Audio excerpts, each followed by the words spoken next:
Scary. Well, howdy, all you collector car fans out there. This is once again Jason, the owner and founder of Southern Bush Motorsports, and this is another Tales from the Bush. We're calling it Swamp Charger. Was this the first 69 Dodge Charger ever made? Would you save it? Let's get into it. So what this is all about is I found this Charger way up in, I think, Kentucky somewhere. There's Radar, one of my avatars, helped me out with a little bit of an illustration. Still working on that.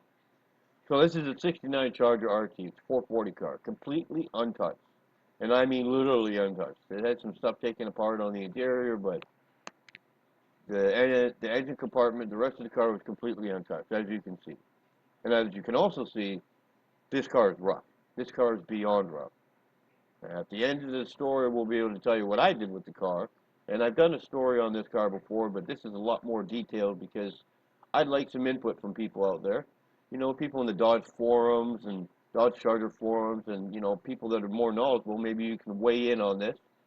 As far as I know, when I ran that VIN number on one of the Charger forums, I was told that was the lowest production number for any 69 Charger, meaning it was the first 69 Charger ever made.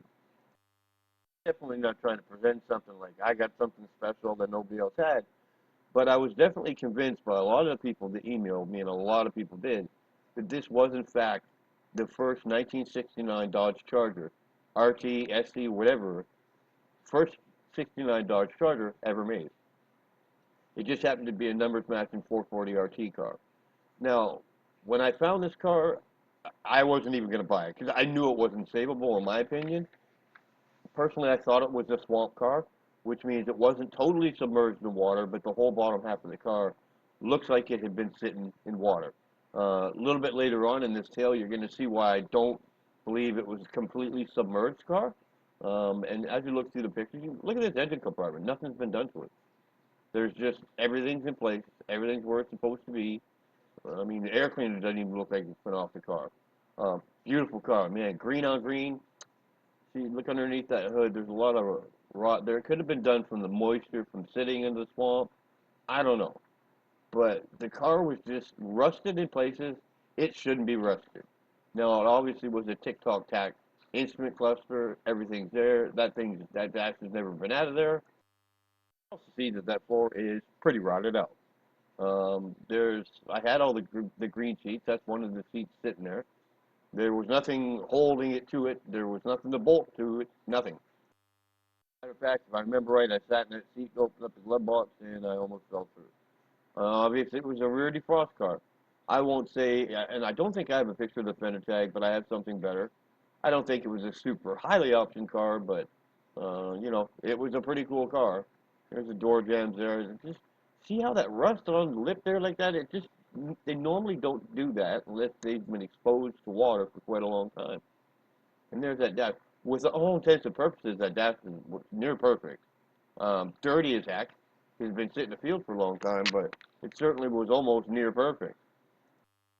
I think that was a picture I took by sticking a camera through the hole inside the trunk to get a picture of it because I don't think I could get that trunk open. I mean, I know how to get them open when they're stuck and when you don't have a key, but I don't think I could get it open.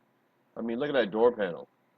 You know, except for the little rubber missing off the actual window handle there, that's a pretty decent door panel. And the armrest isn't too bad. I mean, everything was there. Look at that wood grain steering wheel. Things darn near perfect. Obviously, a lot of wear and tear. Looks like the car was probably well taken care of and then parked in the wrong spot. And, you know, look at that dash again. Just basically got a heater. And it had AC. You can see that AC button right there. I think that's an AC button. There's the back area right there. Well, that's me inside the trunk. So no, I didn't get inside the trunk. Again, that's me sticking the camera in there to get a better picture of it. But there's that back seat. And look at that wood grain steering wheel. And even the horn button there. All of it's in really good shape. We're looking at these pictures. Any of the Dodge people out there that know more about Chargers and stuff than I do, please intervene when you see. I'm going to show you the information about the car, but look at that thing. Look at that cluster there. That's pretty decent. 80,000 miles. I believe that to be true on the car. Well worn 80,000 miles, but you know, car's definitely seen better days. And it broke my heart to see this car. It really did. And what I ended up doing was, I'll tell you now, I felt the car was not savable. So I got contacted by a university, I think in Wyoming, and they said that they wanted to take a crack at saving the car because I had actually advertised the car as, okay, so no, that wasn't an AC switch, it was a fan switch, my bad. I advertised the car as not being savable, but it was a true numbers match in RT. Motor, transmission, rear end, the whole car, everything was numbers matched, and it had never been taken apart. So I ended up saying to the, because quite a few of the university students messaged, say how interested they were in the car and they'd love to work on it. I said, you know what the heck? I donated the car to the university, and I told them that the deal was that they could keep the car for free, but they had to actually do work on it to actually complete this car, or their deal was off. You know, I wasn't going to back up on the deal, but I just want to make sure they did it. There's all this stuff for the hideaway headlights. All of it's there. Everything's in place. But look at all that consistent rust. It was like it was submerged, but wasn't submerged. I mean, there's the gas pedal. There's that floor. There is nothing left of that floor. There was literally nothing left of the frame. I think I got a few pictures of it underneath there. I mean, look at that. That's Isn't that sad to see something that bad?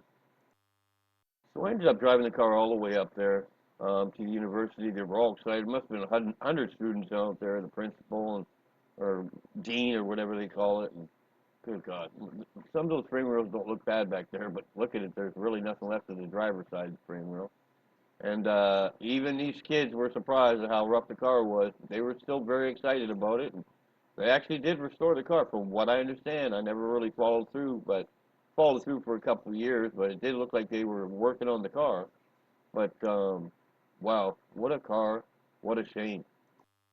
The problem is with a car like this, you're going to want to stick it in acid bath, and I think if you strip this car down to a point where it could be stuck in an acid bath, I don't think there'd be much left of it. To be honest with you, I don't think it would even survive the bath itself because it was just rotted in so many different places. You know, there's just, I think that was I don't even know what that was. A pump of some sort, maybe a headlight pump or something. And just so many things on this car. Look, oh my goodness. All the wrong places to be rusted, and this thing is definitely rusted in all those wrong places. It's just rough. It's just so rough. I don't know where that is. Just taking a picture of it. It was a matting, back seat in the matting area where the mat was. No, it's underneath. I don't know where these are. I don't know why I took pictures of that right there. It might have been part of the steering column. I included them for a reason, just so you could look at them and see the rust and rot and where it was. And see, that's a problem right there. I mean, that's the driver's side rocker arm, and it's just completely gone. And what is left of it there, push through with your finger. So here's the actual VIN number of the car: XS29L9G447872, I think it is. Look it up. You know, when I posted that number on one of the Dodge Charger forums, they said it was the lowest they'd ever seen.